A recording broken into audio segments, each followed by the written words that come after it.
Every business has a lease, almost every business, and it's one of the key things that we can add value to our clients' businesses. First of all, by reviewing their leases and making sure the terms suit their needs, and then when they're moving from one place to another, to ensure that they're assigning their old lease or terminating their old lease, or moving to where they're moving, the new lease has suitable provisions and so on. If our clients get into trouble, it's often because of their lease, because of a rogue employee who's done the wrong thing, or because of a big dispute either between owners or with a staff member or with a customer. But the lease is probably the most common. People take on long leases that are expensive. They think their business is going to grow, and then it stays stagnant for a few years. You have a few hard years, and suddenly paying rent. You're really running your business just to pay rent, which doesn't make a lot of sense. So getting your tenancy right, getting the right sort of premises that suits you, getting the right sort of rental term and so on, and getting a sympathetic landlord's very important. In terms of the kind of tips for negotiating a lease or making sure that leases are suitable, the number one thing I'd say is look at make good provisions. So that's when you leave a lease, you normally have to make good. So you need to actually remove any fit out and put the premises back to the position it was before you moved in. So it might be that you spent a lot of money. Some of our clients, spending hundreds of thousands of dollars on a fit out, and the fit out's fantastic, but then when they leave, they've got to pull the fit out again. So in their financials, they record the fit out as an asset, and then when they leave the premises, they pull the fit out. The fit out's valueless, and they take $150,000, $200,000 loss in their balance sheet or in their profit and loss. And so that's a big deal. So they need to make sure that they know what that's about, and if you can negotiate the old tenant to take over the tenancy.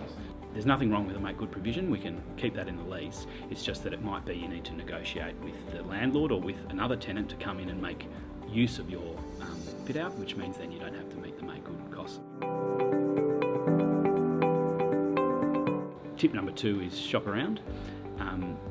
When our clients are looking to move, we always tell them you've got to start early, start the process early and shop around, so that if you're, say, looking at a particular lease and wanting to move to a particular place and that doesn't work out, you don't want to be caught short and have nowhere else to move if this lease is too expensive.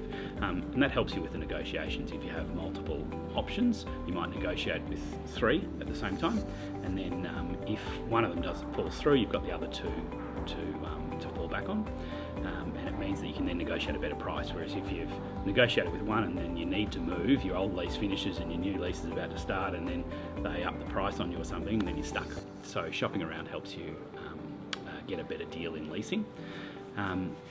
The other thing I'd say is in lease assignments, when you're moving, you want to make sure that when you're moving to the new premises is suitable and that the assignment is dealt with effectively. We have a few clients who've assigned the lease themselves and the assignment wasn't valid, and so when they went to their new premises, they were paying rent there, and then they were also paying rent to their old premises until the assignment took hold. Another big issue in leasing is obviously the rent that you pay. Most clients look at the rent they pay right now, which they think, okay, I can afford that rent, that's great. But there are often rent increases worked into leases. Usually there are. That might be fixed increases of a percentage, so you pay 2.5–3% more each year, or it might be that the landlord gets to decide what the new rent is, and that there's a process in the lease for you to challenge that and get a valuation and so on. And so you need to look at that. We had a client recently who had a 10-year lease, and there was fixed increases of 5%, which is quite high, and certainly by the time the 10th year was up, we just did a spreadsheet and sent them the spreadsheet and said, in 10 years your monthly rental is going to be this. Are you going to be able to afford that in 10 years? And they, because of the cumulative effect of percentage increases, they didn't realise how high their rent would be by the end. And who knows where your business is going to be in 10 years. So we did encourage them to have a 3-year term and then 3 more renewals. So they had a 3-year term with still quite high rental increases, but they knew where they'd be in 3 years, and then they could renew or leave the lease in 3 years. So it got them where they needed to be. So a lot of it's sort of common sense. You don't need to be, a genius lawyer to work out what to give clients value in terms of their leasing, but you do need to have seen it before, and we have seen it before. Most leases go for a set term, so 3 to 5 years, and then say after the 5th year there's a renewal of a renewal period allowed of maybe another 5 years. So you want to look at, rather than having, as I was saying before, rather than having a 10-year term, you want to say, well, let's have a 3-year term and then a renewal for another 3 years and a renewal for another 3 years. And that means if after your first 3 years you think this premises no longer suits me, it's too expensive, I've upsized, I've downsized, I need more space, I need less space, whatever, then you can decide to leave and with no penalty. Whereas if you have the 10-year term and you decide to leave, the landlord, you still have to pay rent for the full 10 years until the landlord can bring in another tenant, and that might be a year, it might be a significant period of time. Also, we've found if the tenant moves out and the landlord still has the tenant on the hook, the landlord's not going to be trying very hard to find another tenant.